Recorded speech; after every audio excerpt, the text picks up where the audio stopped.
Hey there, guys. Happy Spooky Month, because the day I'm uploading this, it should be October 1st. But anyways, if you're expecting something kind of scary to come out of this, not really, sadly. Anyways, welcome back to Let's Play Mega Man X7.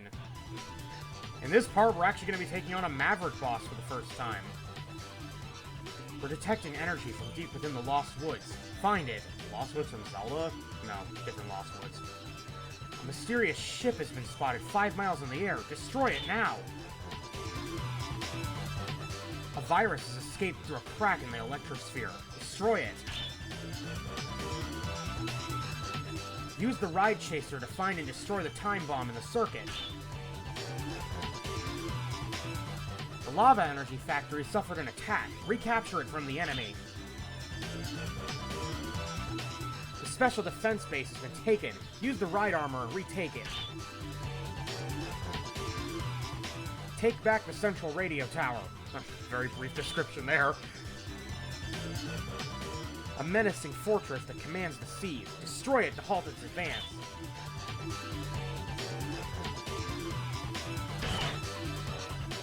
Red Alert has selected these 8 stages as the locations for the duel. Select an area with the arrow keys and press Z to go. Use C for rescue file and D for options. I'm not going to list that off. Anyways, there are 8 stages, and the first one we're going to be taking on is Tunnel Base, because it's a pretty easy stage. Choose your team. I want you to work in teams of 2 from now on. And there's a long explanation for this, but basically, you get to pick your teams. Now, you might ask why we're doing this, considering we only seem to have 2 playable characters right now, but you'll see why soon enough. Vanishing Gungaroo! Indeed, our first boss is Vanishing Gungaroo. Not Kangaroo, Gungaroo. I don't know what the difference is, but okay. Ready? Can you hear me, Zero? Looks like an underground weapons factory. Ride armor is available in certain locations. If you find open ride armor, jump to get inside. Use F to eject in emergencies. F is also for switching characters. Something I do have to say about this game that I don't think that many people talk about is I actually fucking love the soundtrack of this game. I am a big rock fan, so I think that's one of the main reasons that it hit with me so well. But I love this game's soundtrack. Anyways, this stage is pretty easy because you get access to this big-ass, clunky piece of ride armor, which you move like slow as molasses when you're in this thing. But it is pretty cool. Open up this door here because there's a hostage waiting back here. There are hostages in this game. Anyone who's played Mega Man X5 and X6 will know how rescuing hostages work. But in this game, the hostages can actually be killed by anything. In X5, they were invulnerable. In X6, they can only be killed by the Nightmare Virus. And in this game, they can be killed by absolutely everything. And you will want to save these hostages for 2 reasons. One is that saving a certain number of them will unlock another playable character. And the other is that they will give you items if you save them, which are very helpful. So you will want to do that. I do find it kind of weird that this big, clunky piece of ride armor can't just step on these guys. No, you basically have to use the gun. Oh, you can dash while you're in this as well, which you may want to do to speed up this game. At times, glacial pace. Look, I will defend this game as not being the worst thing in the world, but I will also note that this game is kind of frustrating at times. Funnily enough, when I first played this game, I actually thought the game soft-locked here because, I didn't hit the trigger correctly here, and the door didn't open. But it turns out that I was just being a dumbass. So, that was that. Ready? Oh, hey, that turtle enemy is rather familiar. We're picking up a strong energy source below you. You don't want to fall down there without ride armor protection. Be careful. Yeah, this stuff will hurt you if you don't have the ride armor, but thing is, I do have Rookie Hunter mode on because I like playing my games easy. Look, I don't want to be super frustrated when playing a game, but I have to assume that stuff would be an instant death if you didn't have the ride armor. Can someone who's actually played this game and isn't a complete pussy confirm that for me? Also, you can dash jump to get over to these platforms. And there are some hostages hiding around here, so... Not up here, I don't think. I don't like this wall because of the fact that it retreats the little cannons. The only things you can use to... I don't know why I did that. But you can actually hit on it, retreat, just so that it would take longer to kill. Oh, gotta go help Michael. And I didn't get to read that guy's name. Gotta go help Ken. Where's Barbie? Barbie Wire? No, that's a different thing. It's a different thing from this. Yes, there, I did the obligatory joke that I'm sure most of you expected me to make at some point, if you're familiar with my channel at all. Oh, hey, there's a guy just... Al? Oh, God. Al's just... Weird Al Yankovic is just sitting out there in the acid. And I can't forget about Walter. Walter White. I'm not gonna stop, by the way. I'm gonna make dumb observations like that throughout the entirety of this Let's Play. So if you don't like that, probably go watch something else. Don't act like I didn't warn you. That is your warning right there. Also, I don't know what the point of this is. There's nothing back here. Unless there's something up there, but I doubt it. I think it's just a red herring. Anyways, if we can kill this turtle, please. Which the game actually calls that thing a tortoise. Like, that enemy's official name is Mega Tortoise, but that's a turtle. That's not a tortoise, it's a turtle. Okay, I guess I'll get back in the ride armor. Maybe I intend to do that, I don't know. I'm trying to switch between the two of them equally, for a reason you will see relatively soon. It's a dumb reason, I'll admit, but it's a reason.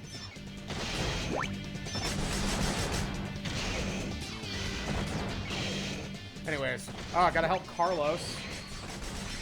This room is filled with guys who also have ride armor. And they give me a bit of a pain in the ass, especially since when I was recording this, I didn't know that the ride armor actually has another attack. Which makes killing those guys a lot easier.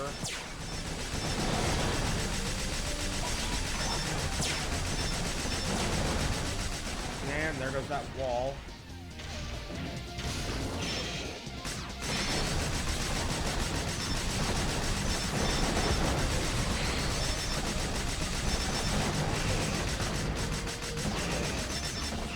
Gotta go help Lee. It's so weird seeing these, like, robot characters with just normal-ass names.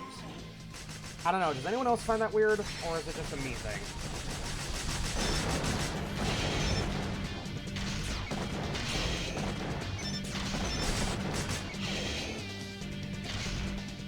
Okay, come on, door.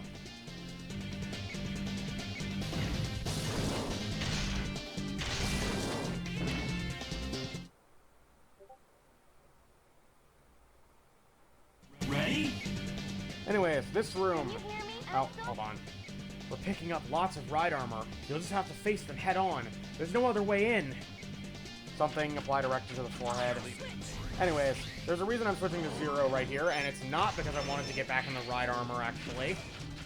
But it's because, if you don't know a thing about Mega Man X, you should know these games are about exploration, because there's always secrets hidden in the levels.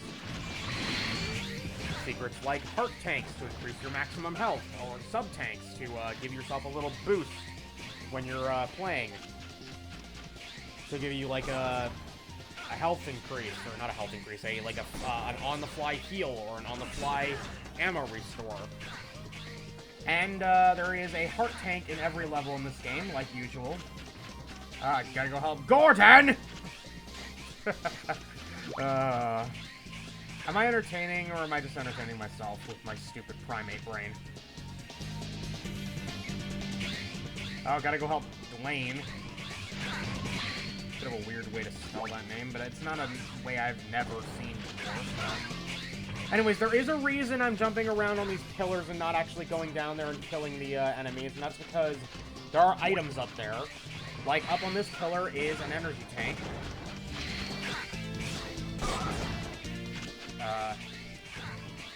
which is lovely.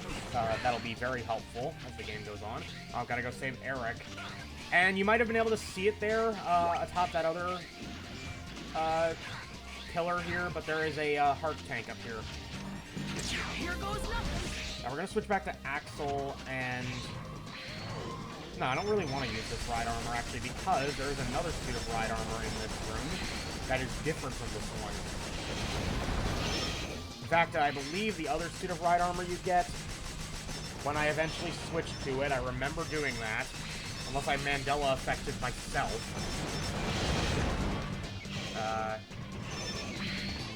Jump out of the ride armor and get into this nice pink-looking ride armor with spider legs and a big old drill. And this thing just smashes through everybody. It's pretty great. And it's pretty fast, too. I don't know if any of you have ever seen The Secret Saturdays, but this kind of reminds me of Baron Finster from that show with his weird, like, scorpion mecha thing.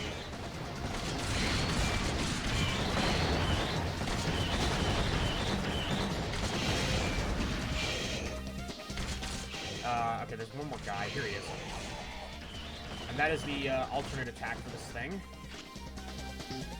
And the game does force you to exit the ride armor here, unfortunately, to activate the cutscene. Alas. But what are you gonna do? And boss cutscene. Whoa. How do you figure, Axel? Who'd have thought I'd turn out stronger than you? I'm not the kid you used to know. But you're acting like a kid right now. Don't call me a kid. I ain't that no more. If you keep misbehaving, you won't get your snack. If they're robots, how do they eat? I don't know. Anyways, the reason I chose this stage in particular is that Vanishing Gungaroo is easy as shit. Look at this. Just look at this. Look at that. Look at that. Now, you might think that's over, but you might have noticed the video still has 3 minutes left, so yeah, he's not done yet. And weirdly enough, his suit of armor has less health than he does. Some may call this cheating, but to be honest, I'm not going to be able to pull this off again later. Also, you will notice the amazing boss quotes. And like this guy and his obsession with triangle. Triangle. And he seems to have something stuck in his throat. It's also funny if you know that both these characters, Axel and Gungaroo, are voiced by Len Hart, which means that Len is talking to herself. I know that's fairly common in the animation and video game industry, voice acting in general, I guess. But, still. Also, when a boss gets to half health, they are supposed to unleash some new attacks, but a lot of the time they don't end up doing it. In fact, Gungaroo here actually doing his weird explosion thing is actually one of the few times I see it, I think, in the game, so...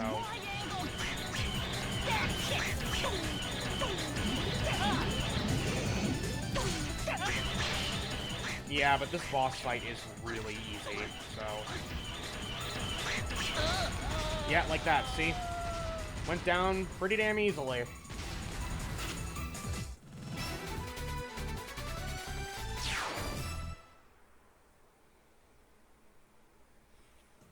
Anyways, we are done with Vanishing Gungaroo, which gives ourselves a new weapon.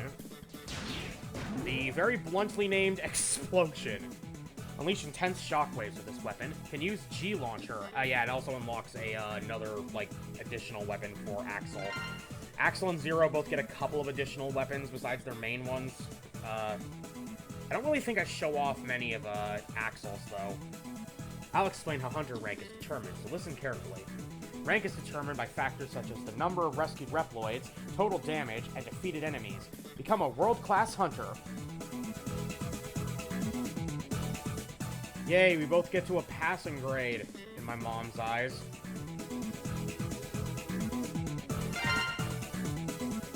I'll now display rescued Reploids. Data. Rescues should be a high priority, as you can get chip items. And who'd we rescue? Eric, Otis, Graham, Dan, Faye, Ken, Jules, Al, Walter, Michael, Carlos, Oliver, Lee, Keith, Dwayne, and Gordon, which means we got all 16. I believe each level has 16 hostages, and because of that, when you rescue Reploids, they'll give you valuable chip items. Use chip items to power up abilities, but choose wisely. First, scroll to the character you wish to give the chip to with, and then select. I'm not going to say the keys, because that makes me feel stupid. Next, press up and down to select on the... I just said I wasn't going to say keys. Fuck, I can't even keep myself consistent. Anyways, we're going to upgrade Zero's speed to give him an extra saber combo. And yes, Alia, for some reason, will explain what chip items do every time. And we're going to upgrade Axel's power. Anyways, with that out of the way, I will see you guys next time. Thank you all for watching. Bye-bye.